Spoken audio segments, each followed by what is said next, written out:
नमस्कार मेरे प्यारे दोस्तों। आज हम सपनों की एक कहानी सुनाने जा रहे हैं। एक जहाज की भव्य और शानदार आरएमएस टाइटैनिक। इंजीनियरिंग का एक अद्भुत चमत्कार, एक तैरता हुआ महल जो विलासिता का प्रतीक था। अब तक का सबसे बड़ा शिपिंग, इसे सपनों का जहाज कहाँ हेडिंगता था। किसी को नहीं पता था कि यह सपना लहरों के नीचे डूबने वाला था। टाइटैनिक को बेलफास्ट में बनाया गया था। हजारों लोगों ने अथक परिश्रम किया। उन्होंने अपना तन मन उसकी रचना में लगा दिया। इसे विलासिता की परिभाषा बनाने के लिए डिजाइन किया गया था।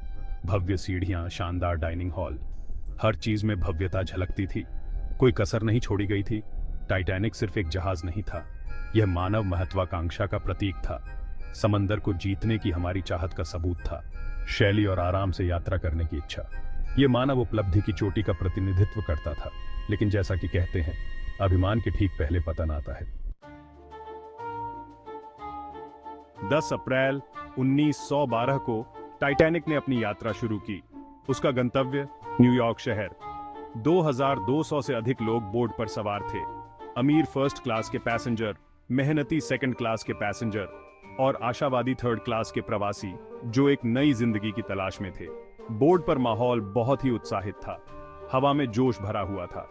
यात्री जहाज की भव्यता पर अचंभित थे। वे शानदार सुविधाओं का आनंद ले रहे थे। स्वादिष्ट भोजन, लाइव संगीत। टाइटैनिक अपने आप में एक दुनिया था, सिंकज का एक छोटा सा रूप।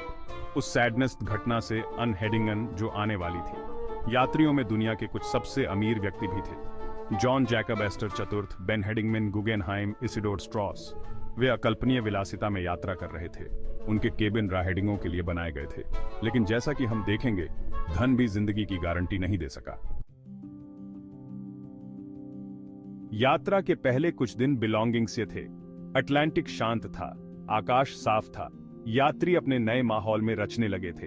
उन्होंने नए दोस्त मेड, उन्होंने कहानियां साझा की, उन्होंने भविष्य के सपने देखे। फर्स्ट क्लास में भव्य पार्टियां आयोजित की गईं, शैंपेन खूब पिलाई गई, हंसी बड़े बड़े हॉल में गूंज रही थी। दुनिया वादों से भरी हुई लग रही थी, भविष्य उज्जवल। सेकंड क्लास में परिवार डेक पर इकट्ठा होते थे। वे खेल खेलते थे, वे खाना साझा करते थे, वे समुद्र की विशालता पर आश्चर्यचकित होते थे। थर्ड क्लास में हवा में आशा भरी हुई थी। दुनिया भर से आए प्रवासी, उन्होंने गरीबी और कठिनाइयों को पीछे छोड़ दिया था। वे एक नई जिंदगी की ओर बढ़ रहे थे। वे गाने गाते थे, वे कहानियां सुनाते थे, वे एक बेहतर कल का सपना देखते थे। एक कल जो दुख की बात है, कभी नहीं गैदरेगा। 14 अप्रैल की रात साफ और ठंडी थी। समुद्र बिल्कुल शांत था। हवा में एक अजीब सी शांति थी।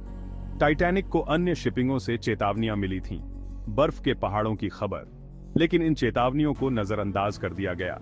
यह माना हेडिंगता था कि टाइटैनिक कभी नहीं डूबेगा।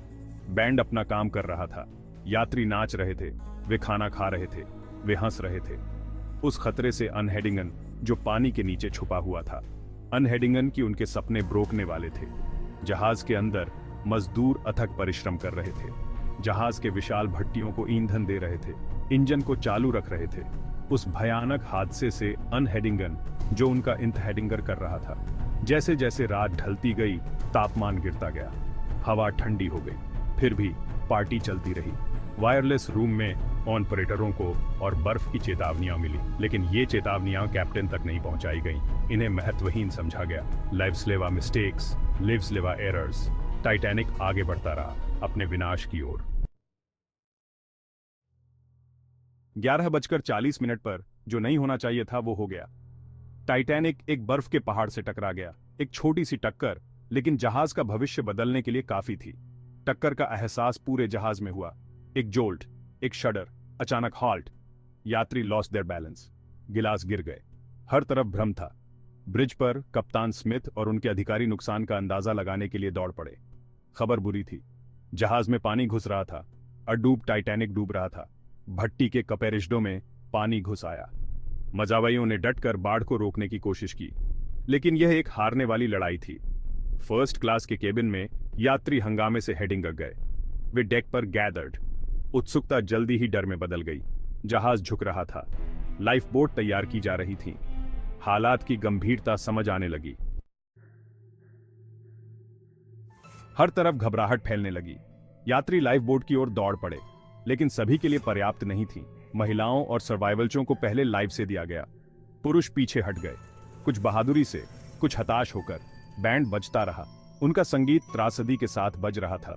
चालक दल ने नियंत्रण बनाए रखने के लिए संघर्ष किया, लेकिन स्थिति अव्यवस्थित थी।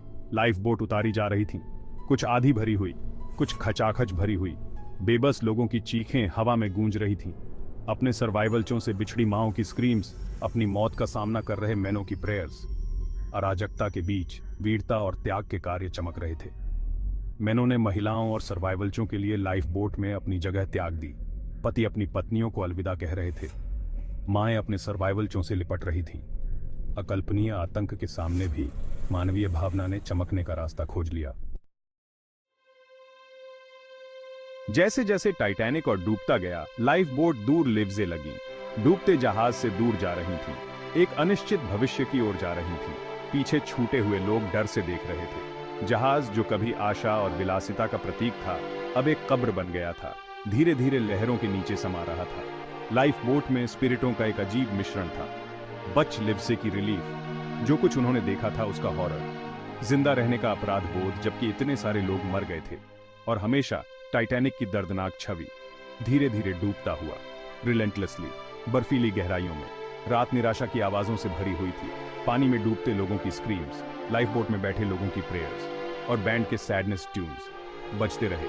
तब भी जब जहाज लहरों के नीचे समा गया, उनका संगीत वेरिम डिफायंस, मानवता का वेरिम एक्ट्स। सुबह के 2:20 पर टाइटैनिक 2 टुकड़ों में टूट गया। पीछे का हिस्सा हवा में ऊपर उठा, फिर एक वेरिम दर्दनाक आवाज के साथ जहाज लहरों के नीचे डूब गया, अपने साथ 1500 से अधिक लोगों को लेकर। पुरुष, महिलाएं और सर्वाइवल्स। उनके सपने टूट गए, उनकी जिंदगी छोटी हो गई, समंदर शांत हो गया। डूबते लोगों की चीखें समुद्र की विशालता में समा गईं।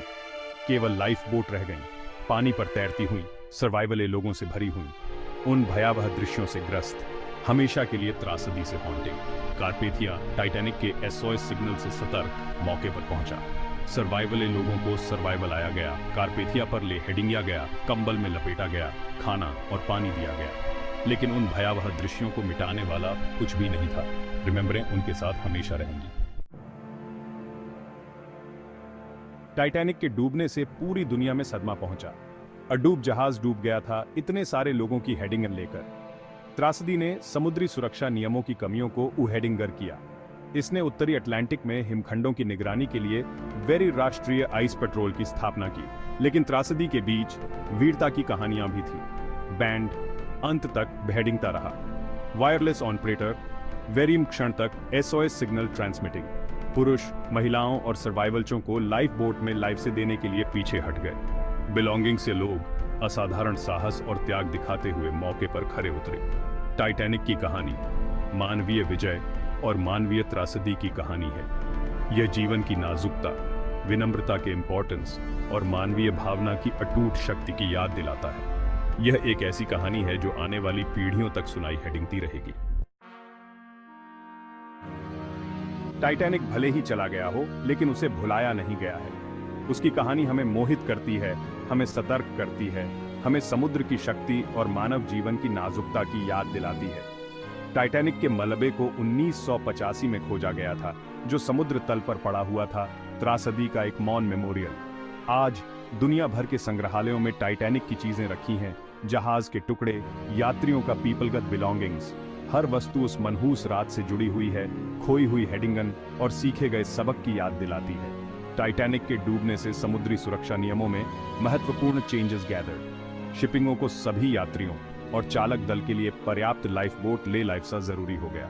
सभी यात्री शिपिंगों पर वायरलेस रेडियो अनिवार्य कर दिए गए और उत्तरी अटलांटिक जहाज मार्गों में हिमखंडों की निगरानी के लिए वेरी राष्ट्रीय आइस पेट्रोल की स्थापना की गई। टाइटैनिक की कहानी एक ऐसी कहानी है जो कभी नहीं पेरिशेगी। ये सपनों और आकांक्षाओं, साहस और त्याग, मानवता के सबसे अच्छे और सबसे बुरे की कहानी है। ये एक ऐसी कहानी है जो हमें हर दिन पूरी तरह जीने, अपने प्रियजनों को प्यार करने और जीवन को हल्के में न लेने की याद दिलाती है। तो आज रात हम टाइटैनिक को याद करते हैं। हम उन लोगों को याद करते हैं जो मर गए, और हम उनकी याद को अपने जीवन को उद्देश्य के साथ जीकर दुनिया में कुछ अच्छा करने की कोशिश कर और उस मनहूस रात से सीखे गए सबक को कभी न भूलकर सम्मानित करते हैं। धन्यवाद और शुभ रात्रि।